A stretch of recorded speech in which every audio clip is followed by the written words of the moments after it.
Allo. Allo. Yes. Uyu mu VIP Silvera? Yes. Mwiriwe.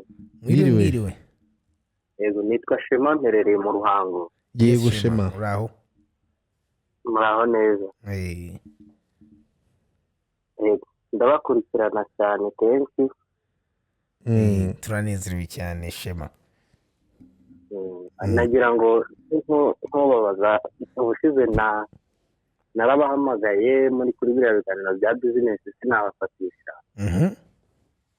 Ubu turahari. Yego. Biranshimishije ko bambafatishije. Relax turanezerewe Shema. Uyu munsi tugufasha iki se twebwe nk'aba VIP? Hari business sanzwe nkora kuva muri 2020. Yego. Ubworozi bw'inkoko. Ariko natangiye mfite inkoko nke 200 ariko nshaka numva tati nko mu myaka nk'itatu zigomba kuba 2,000. Bivuga ngo capital natangiye ubwo iyo na profit nabonaga narongeraga nkayisoramo kugeza ubwo numva nshaka kugera nyine kuri za nkoko 2,000. Urumva urugendo rwo kuva 2020 kugera ubu nageze nko ku 1,100 ngahe kugira kese y'igihombo. Ariko icyo nashakaga kugira ngo mumfashe, urabona kuriya kongera ugashora inyungu wabonye kandi ukayishora yose, ikintu cyiza cyangwa hari limite umuntu ashobora kuvuga ati okay, niba ndi gukoresha iyi budget ubwo nyine niyo, ibindi wenda bizaturuka uzamona zaba bikora ikindi gihe. Inyungu wabonye kongera ukayishora, urumva saving iyo ntishoboka kandi ufite target yumva ushaka kugeraho. Niko nge mbyumva ko niba numva nshaka kujya ku 2,000 mfite 700 aba nungutse wenda nk'amafaranga yagura izindi nkoko nka 300, ubwo urumva itanyashora kugira ngo nzize ku 1,000. Okay, reka nkubaze Shema, uhita unsubiza vuba. Yabariye mpamvu wahombye? Hari kesi zamo wenda ugasanga ku isoko ntibimeze neza. Cya gishoro wenda wari ufite wenda inkoko zikazarwara zigapfa kuko bibaho, ukongera ugasubira hasi. Okay, urumva byatewe n'indwara? Indwara, isoko. Okay. N'abakompetita wenda umuntu afite ku isoko burundu byose bimwe. Urumva Shema, urumva ngusubije gatoya, icyambere gewe kuri principe natanga ku nyungu. Inyungu yose ije of course hari icyo bita gupanga n'ubuzima bwa business, sibyo? Gupangira wenda ubuzima bwa business kuvuga ngo cash yose yinjiye mu nyungu ntabwo yose nayisubiza 100% muri business, ntabwo ibyo bari byo pe, ntabwo bari byo. Cash yose yinjiye inyungu, fata imwe igice kimwe gishira ahantu uvuga uti iki ni mu gihe business itagenze neza, aya mafaranga nzayigezamo yongera sunike business, sibyo? Icyo ni icyambere. Icya kabiri, nanone ntabwo ari business zose umuntu ashiramo imbaraga zose ngo arashaka gukuza. Ugomba kubanza kwiga isoko, indwara zitera ibyo bintu wari ugiyemo byose, ugombaga kubanza kubikora neza uvuga uti sasa nkoko 200 niba zabasha gukora ikintu nkagera ku nkoko 500, ese uwo muntu yaba arindiriye byibuze twakora indi principe yitwa iki diversification. Noneho byibuze watangira nkajya nko mu nkwavu cyangwa se wenda nkajya mu ngurube, urabyumva n'urugero, kugira ngo udashira mu kintu kimwe imbaraga zawe zose, hanyuma wahura n'ikibazo muri iyo market ugasanga byose byikubise hasi. Rwose principe ebyiri, inyungu yose ntigomba kugisura muri business, kuko business yose business igomba kuyibikira aga support system ku ruhande ko kwibikira. Icya kabiri, ntabwo business zose ari zo gukura vuba kandi cyane. Hari business ziba zifite nk'ubu ngubu nta muntu ufite akabari nk'ahantu ngo mubwire ngo amafaranga yose uvanye mu kabari yasubizemo uzaba akabari ka mbere muri Kigali. Nambwira ntabwo bishoboka, utubari ufite aba competitors benshi. Nakubwira na ahubwo niba akabari ugakora amafaranga menshi sha ntunasubizemo, ahubwo uyabika uyakoresha indi business, indi business kuko ubare ni bwinshi. So urumva ibintu byose ugomba kubanza kwibara. Business yose si itipfa gukura ngo wumve ushaka kugera vuba, ugomba kwibikira ugateganya no gutekereza no gushora muri business zitandukanye, kuko icyiza cya business zitandukanye ntabwo isoko rikubitira hamwe business zitandukanye icyarimwe, ariko isoko rishobora kubitira business imwe icyarimwe. Nk'ubwo ndibaza niba isoko ry'inkoko ryaragize ikibazo ushobora gusanga iry'ingurube ryaragendaga. Jyaho reka mubaze, kuko nanjye nigeze korora inkoko. Wororaga inkoko zimeze gute? Zari z'inyama cyangwa zari zitera amagi? Pondeze. Ni inkoko z'indera byombi. Zari koroyiro zacyo gihe zari sasa, ariko ubu ndi muri koroyiro. Koroyiro ni inkoko nziza. Ariko umva rero ikintu coach yakubwiraga nicyo, Shema, wirinde kugira, urabizi nka abantu borora inkoko ubu bari igiciro cy'ibiryo umaze gushyira mu nkoko, urabizi ko iyo kirenze ibihumbi 3 ubu umaze guhomba. Nabaga mfite navuga ni nzazigurisha mu minsi wenda 45, ugasanga zigeze mu mezi 2. None rero mu mezi 2 iyo ufite wenda inkoko nkuko ufite nka 300 cyangwa 200, buri ushobora kwihangana n'iyo minsi ugategereza umukiriya mwiza. Ariko iyo ufite inkoko 2,000 ziba zirya imifuka n'imifuka buri munsi, ubu utangiye guhomba. Urumva bya kindi bavugaga cy'ubunini bwa business n'ubuto bwa business. Ku nkoko 300 zawe ushobora kwihangana umukiriya ataboneka, cyangwa akaza umukiriya uguhombesha ukavuga ati oya ndategereza umwiza. Ariko ufite inkoko 1,000 ziba zirya bya biryo urabizi byo mu ruganda. Urabizi ko umufuka arya umufuka ubu ngubu ugeze kurangahe? Kuri 17? Igeze ku 32. Urumva ko buri mu bibazo bikomeye, kandi ziriya nkoko zo zurya zikawumara. Zirawurya iminsi nk'iki.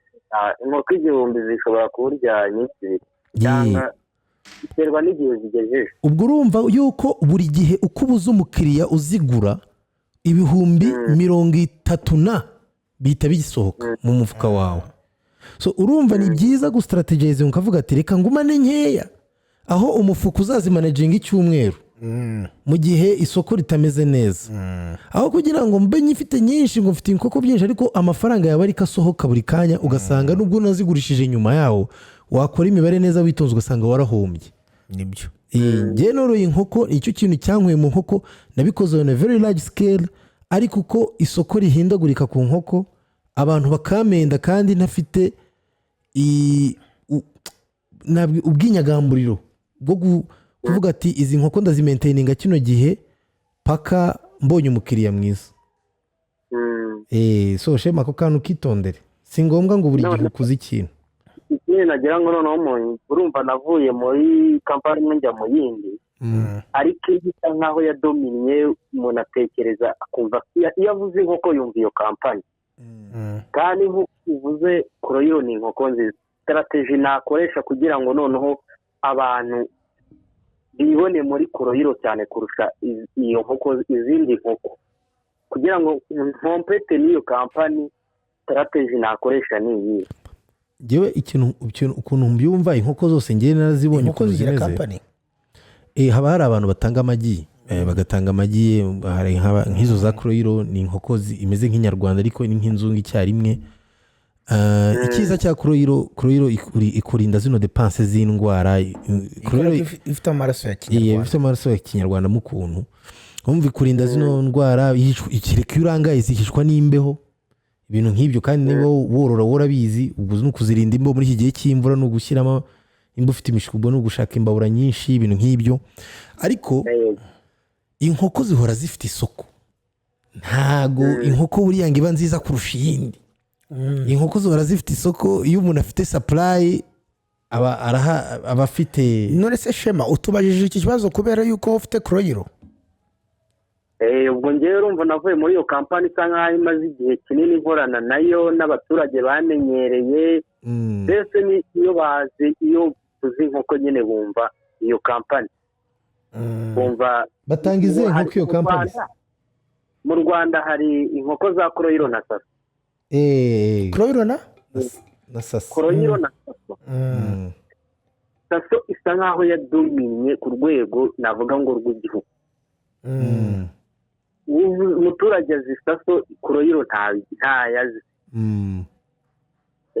None strategy nakoresha ku buryo najya njya ku isoko umuturage akaba abizi.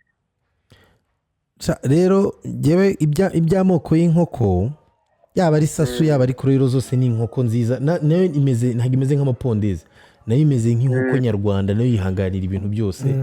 So ibyo ngibyo urumva aho ngaho uje mu buryo bwa marketing muri tekinike buriya ni Shema aho ngaho nakugira inama isanzwe ya marketing. Buriya umuntu akunda kandi yemera icyo yabanje gupima mbere nicyo uhita yumva ari cyo kizima, sibyo? Rero kugira ngo wongere umenyereze ikintu gishyashya bisaba umwanya, ariko ntabwo usuba ko bidashoboka. ikintu ukora vraiment urihangana. Niba ari kunguka buriya nko ku nkoko mwunguka nkangahe? 400 kugeza kuri 600. Wihanganye umuturage ukamurekeramo utigengurira inkoko yanjye cyangwa se gura amagi yanjye, byibuze ugakora sacrifice y'icyo giceri cya 50, sibyo? Yakugurira inkoko ukamuhana tuvuge n'ikiro cy'ikindi kintu kigura nka 50 nk'ikikeni. Biterwa wenda nuko ucuruza nk'aba bandi baza bacuruza batwara nko mu mabisi, wajya umwongeza n'isaso ukamusasira muri bisi kugira ngo itagize gakonda. Buriya nambwira uti jewe nugurira ndaguha n'inyanya, ndakongeza inyanya ndakongeza icyo ukareba nk'akantu karenze 50 ugasacrifice 50. Ariko buri cyo nkunda abaturage baravuga baranezerwa. Turiya mugabo hariya umugurira inkoko cyangwa ukamugurira amagi akakongeza, kandi koko bagenda bagatrayinga bya bindi bagasanga bimeze kimwe nka bya bindi bya mbere. Noneho wowe umwongeje urambwira utugenda ubwira abandi yuko waguriye hano hantu kandi waguze inkoko ya Kroiro. Utirakira ngahanda nakongesha. Nibaza ko kantu koko kagastrategy nkaho kamwe ko kongeza mu giturage kakora. Ko mu giturage ntago nagwa strategy zo kuvuga ngo kora ntuza ushire kuri social media ugira iki ntibikunda.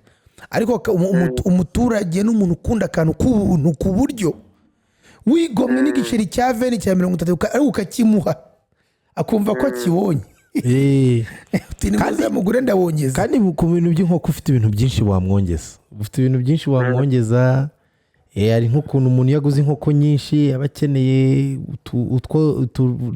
ibiryo byo mu ruganda aza kuvanga n'ibyo bisanzwe, wamuha nk'ishashi akagenda akabivanga n'ibyo mu rugo akaba azigaburira wenda kugira ngo mu gihe batarazibaga cyangwa ataragira. Ufite ibintu byinshi wowe wamuhura bizi, ariko urebe akantu gatoya wakongeza. Reba akantu watanga bimeze nk'ibyo twaba turavuga bya customer service.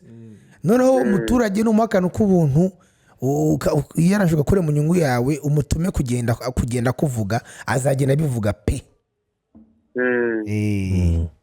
Sibyo? Urakoze cyane Shema.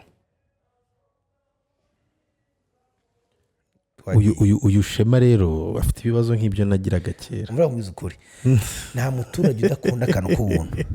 Aguze nk'umuturage ese ugurisha inkoko nka 400 ku nkoko imwe. Yego, urumva ikiza cy'inkoko uba ufite inkoko nyinshi. Urumva inkoko ziba nkeya kuvuga ngo zabaye nkeya kuko nuvuga ngo ufite ikiraro cy'inkoko nkeya. Uyu nguyu abaranguza inkoko se uyu aba ari umworozi ariko abaziranguza. ubu ntabwo nguyu ushobora kumwegera ugiye nko kugura inkoko imwe yo kubaga oya umwegera byibura uje gufata 20-50 ngaho rero ibaze 20-50 afitemo inyungu y'ibihumbi hafi 4-5 ibaze uwo muntu amuhayemo nka magana angahe mu nyongezo ari sawa reka twita undi muntu